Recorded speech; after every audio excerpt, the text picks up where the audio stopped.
Hello, good morning. I am Dr. P.S. Pradeep Kumar. I am a consultant ENT surgeon and medical director of Meenakshi ENT Specialty Center, popularly known as MENTS, located in Bangalore. MENTS is celebrating 25th anniversary this year, and this is a one-stop ENT shop for all the ENT problems. So after my educational qualifications, like MBBS, I did from Davangere Medical College, located in Karnataka, and I did my masters in ENT from Mysore Medical College, one of the oldest medical colleges in Karnataka. And then I became a diplomate of National Board in ENT, given by National Board of Examinations, New Delhi. After that, I worked for 1 year as a fellow in head and neck cancer surgery at Kidwai Memorial Institute of Oncology in Bangalore. Afterwards, I was selected as a consultant, and for 5 years, I worked in Meenakshi Mission Hospital and Research Center located in Madurai, Tamil Nadu. So by that time, I became confident of starting my own center. So I came back to Bangalore and relocated and started my clinic at Southern Circle, Bangalore in 1997. And then I expanded into a single bed daycare center. Later, I again expanded it into a 5 bedded daycare center. Then slowly I improved upon and by accumulating more and more equipments and also the experience. Then today, MENTS is one of the biggest standalone ENT hospitals in Bangalore.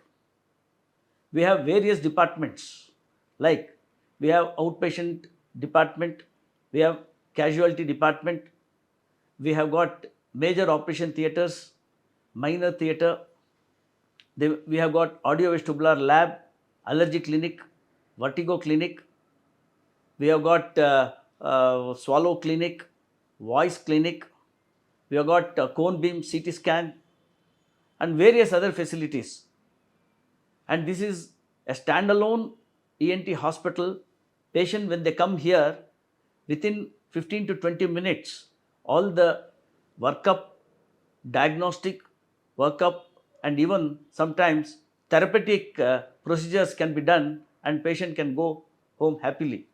Simple things like impacted ear wax or foreign body stuck in the ear or nose, or any minor anesthesia procedures can be done immediately as soon as the patient comes. We have all the technology for that to look into it.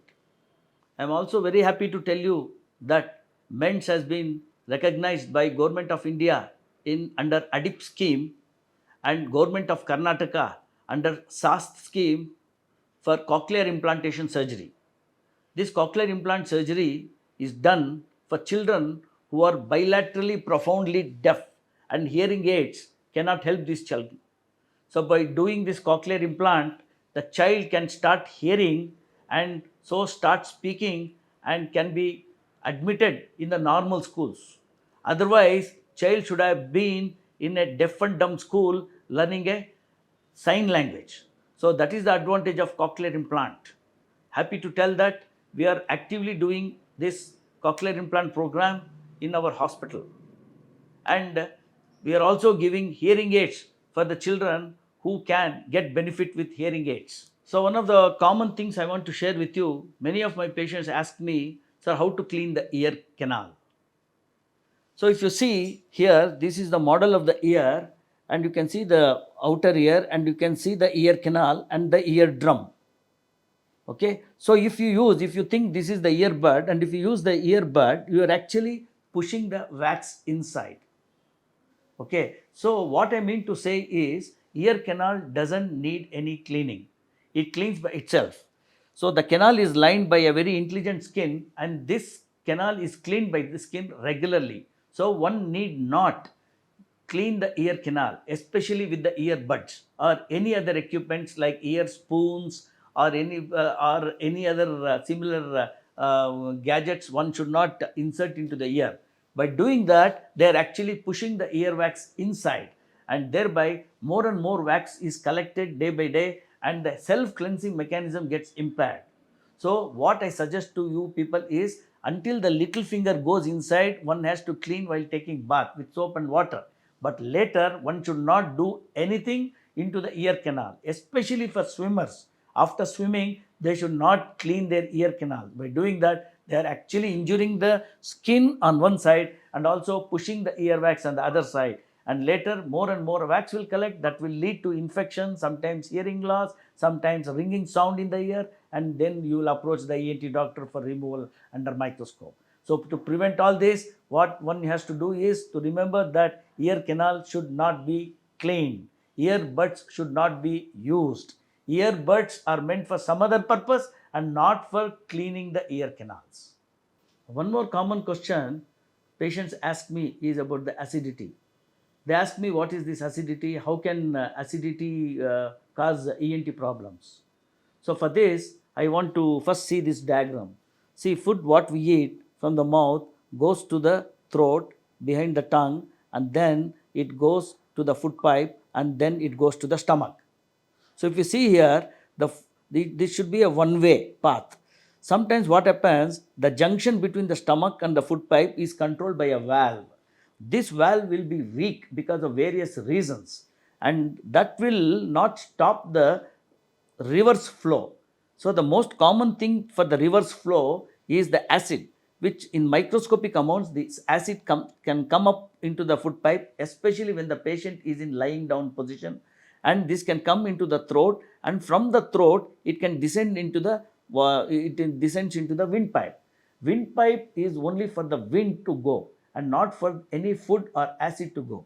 As soon as it goes, what happens? The patient coughs off.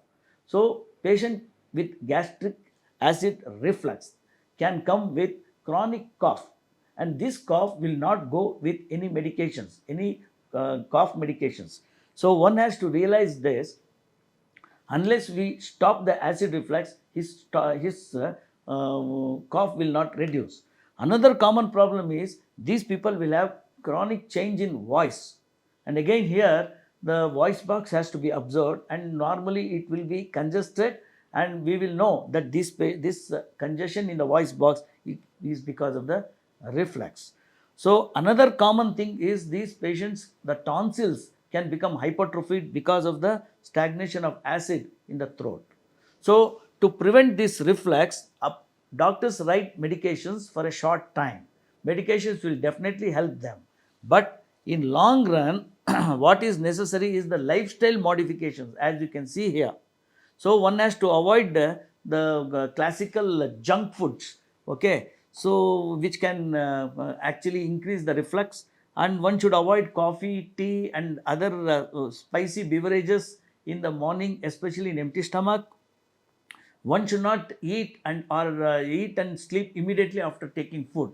So what I suggest is you have to lie down at least 2 hours after taking food. Your stomach should be half empty when you go for sleep, and you should avoid wearing tight dresses. This can actually increase the reflux, and if smoking and alcohol habit is there, it is better to avoid these things to prevent the reflux.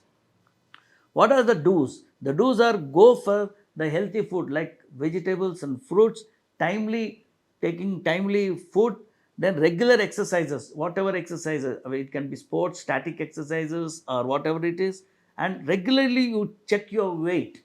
Okay, if you're excess weight, then probably you have to reduce the weight, and in severe cases, in fact we elevate the head end of the cot, okay, so that there won't be the reflux because of gravity. And sometimes we tell the patients to sleep on the left side, that is on the left shoulder, so that the valve what you saw the valve what you saw here, it is near the left shoulder, okay, and so when you sleep on the left shoulder, this valve becomes tight and the reflux can be avoided. And to confirm the reflux, we do what is called transnasal esophagoscopy test. It is an endoscopy test which is painless. It takes only 5 minutes to do, and patients can come in empty stomach to our institute, and we can do this morning hours, and we can send them back to their house, and they can carry out their regular routine on that day itself.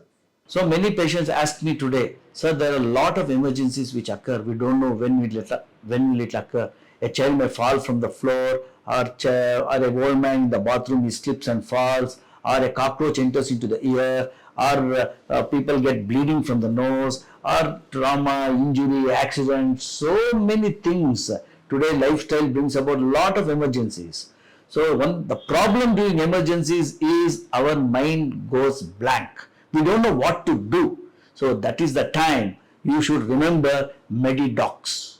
You just remember Medi-Talks, and Medi-Talks will take care of everything. You just give them a call and they are there within 12 minutes or probably earlier, depending on the position of your house. And these people will come in the ambulance, they will pick up the patient and they will take to the nearest hospital, and they will give 360-degree service. That means they will try to engage the nursing staff there to get the emergency care, and they will engage the doctor to give the emergency care, and proper medical care is taken in time.